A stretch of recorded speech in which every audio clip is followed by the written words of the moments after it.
¿Cómo entras tú a The Warning? A The Warning entro yo gracias a que en la oficina de Sabino entra la pandemia y nos corren. Bueno, no. Ahí va. A ver, en contexto. Ellos tenían un crew. Ellas tenían un crew en donde estaba un amigo mío, Carlos, que él era stage manager en The Warning y también en Sabino. Pero en The Warning le empezaron a ofrecer más trabajo. Ellos tenían un ingeniero. Entonces, de repente, tienen 3 shows. Iban regresando de Colombia, creo. Tienen 3 shows.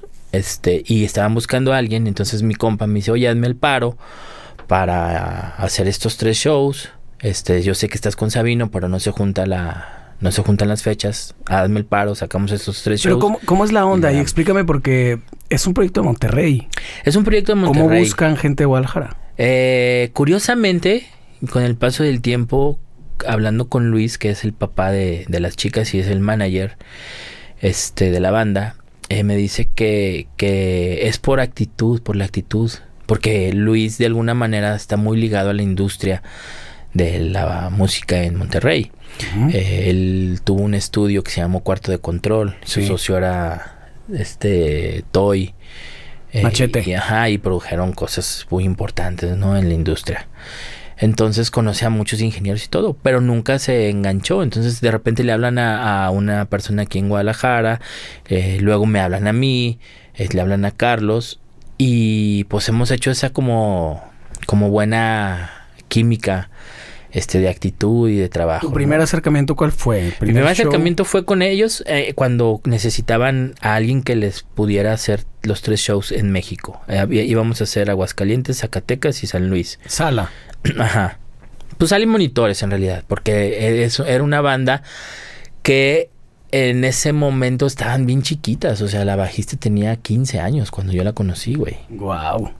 Entonces, bueno, claro, eran 15, 17 y la más grande de haber tenido 18, 19. No manches. Entonces, ellas ya tenían mucho tiempo tocando y grabando, pero no tocaban tanto en vivo hasta donde yo sé. La verdad es que no me hagas mucho caso. Tenían muy pocos shows en vivo.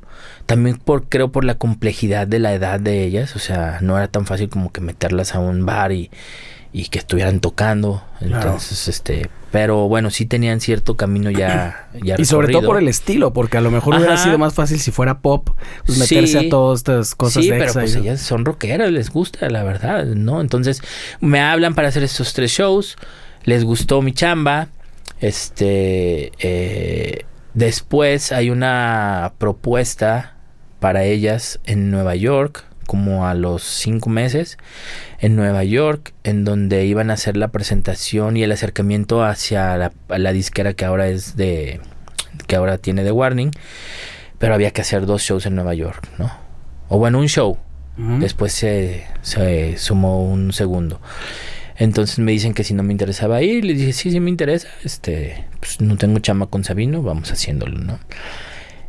Y ahí fue cuando yo de repente dije, ay cabrón, ¿qué onda con esta banda? Porque era un lugar, Mercury Lounge se llama el lugar.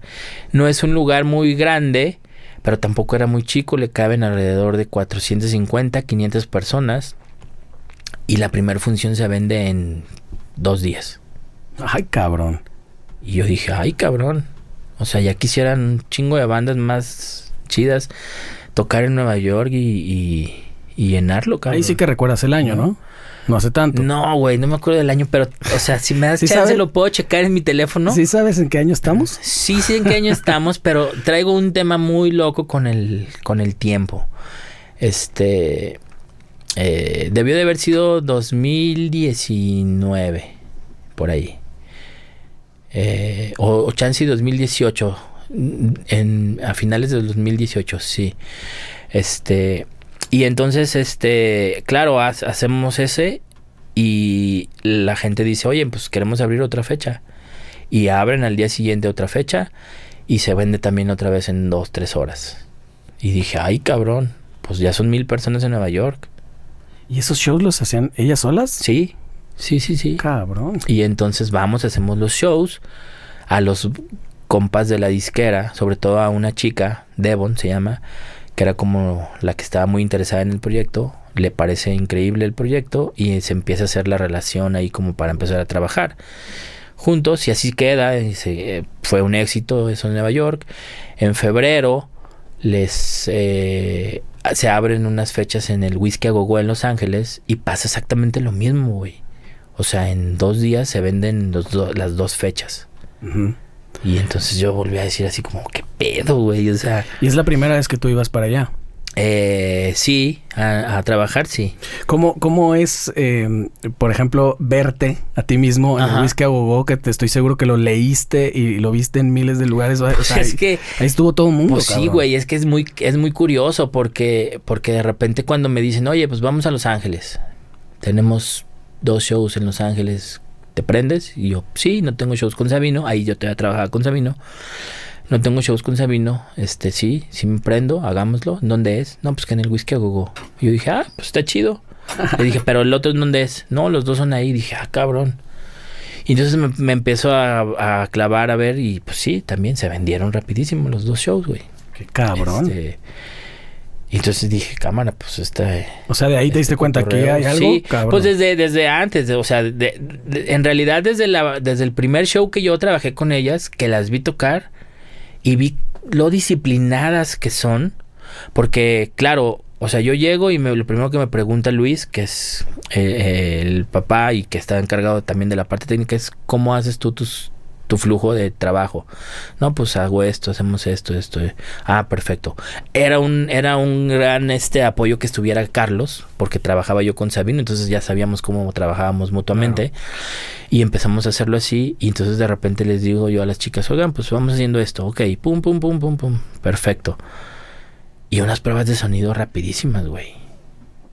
Y entonces de repente me decían, nosotros ya quedamos en monitores, Lalo, ¿quieres que hagamos algo más? ¿Podemos hacer otra canción? Sí. Pum. Y así, ¿no? Y yo decía, cámara, güey, o sea... Están súper acá, pues, o sea... Todo lo contrario, o sea, la contraparte. Sí, o sea, no les tenía que decir, oigan, pues ya estoy listo, ya hay que montarnos. O sea, no. O sea, tenían toda una estructura muy, muy clara de cómo eran los horarios y los tiempos. Pero también me quedaba claro que si de repente Luis me decía, oye, creo que todavía le falta un poco por acá, eso, ok. Y les decía otra. Y si hacíamos 10 veces, eran 10 veces y nunca decían ya. Okay. Hasta que quede.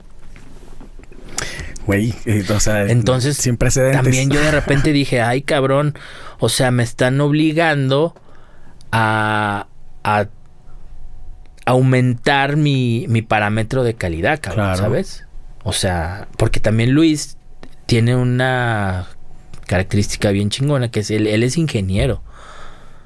Literal, él es ingeniero. Entonces, escucha muchas cosas que de repente yo no me daba cuenta y me decía, no, mira. Es ingeniero de audio, aquí hazle así asado. Pero nunca le ha gustado mezclar en vivo. Se pone muy nervioso y dice que no lo pudiera hacer, ¿no? No sé por qué pero pues bueno, qué bueno también, ¿no?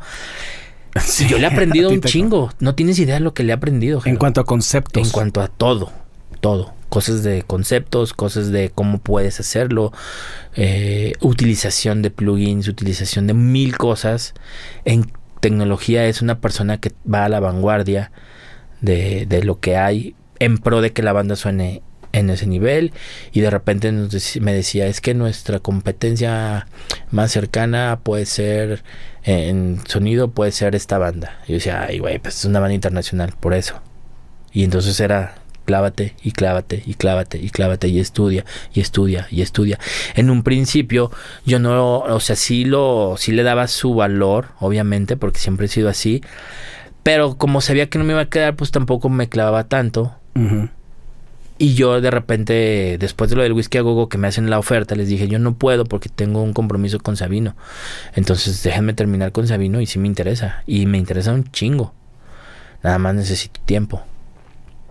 Tú querías cerrar como tu ciclo bien. Pues sí, tenía que cerrar mi ciclo con Sabino, porque también he sido de esas personas siempre que si me caso con un proyecto, por eso tampoco he trabajado con un chingo de proyectos. O sea, yo me caso con un proyecto y si no tengo un compromiso de shows con ese proyecto y me invita a alguien más, lo hago. Pero no es de que me interese agarrar otro proyecto, pues. O sea, yo sí me pongo la camisa con uno. Se da también, ves mucho eso, como si fueran hueseros, de estar agarrando los ingenieros. Sí, pero tienen una razón de ser también, o sea... Pues al final de cuentas, la gente que trabajamos en esto, vivimos de esto. Claro. Ahí yo tengo un tema que muchos amigos míos no están muy de acuerdo conmigo, pero a mí me funciona. Yo me pongo la camisa, entonces si yo me comprometo con una banda, yo no agarro huesos con otras bandas y mando suplente acá, por ejemplo, ¿no? Y entonces a Luis cuando me entrevistó me decía, es que a mí lo que me llamó mucho la atención es que no nos dijiste que no, pero nos dijiste no puedo porque tengo un compromiso con esta banda. Y yo eso es lo que quiero en mi banda. O sea, tú puedes trabajar con quien quieras mientras yo tenga mis shows asegurados contigo. Claro. Pues esa ética habla bien de ti. Entonces, lo demás, la parte técnica y lo que tengamos que mejorar y que tengamos que aprender, lo vamos a aprender juntos. Pero a mí ya me da la certeza de que si yo te hablo y te digo, oye, pues salió un show mañana, sé que vas a estar, ¿no? Entonces, claro, tengo la posibilidad de hacer otras cosas. Cada que me ofrecen chambas y que no tenemos en agenda nada, yo hablo a la oficina y les digo, a ver, me están ofreciendo esto, ¿lo puedo agarrar? ¿No lo puedo agarrar? Esto sí, esto no, porque estamos por cerrar algo, todavía no te lo puedo pasar porque va mal o va bien, pero está eso, mejor no te comprometas y así nos la vamos llevando, ¿no? Entonces, también yo no dejo de ganar de otras cosas, ¿no?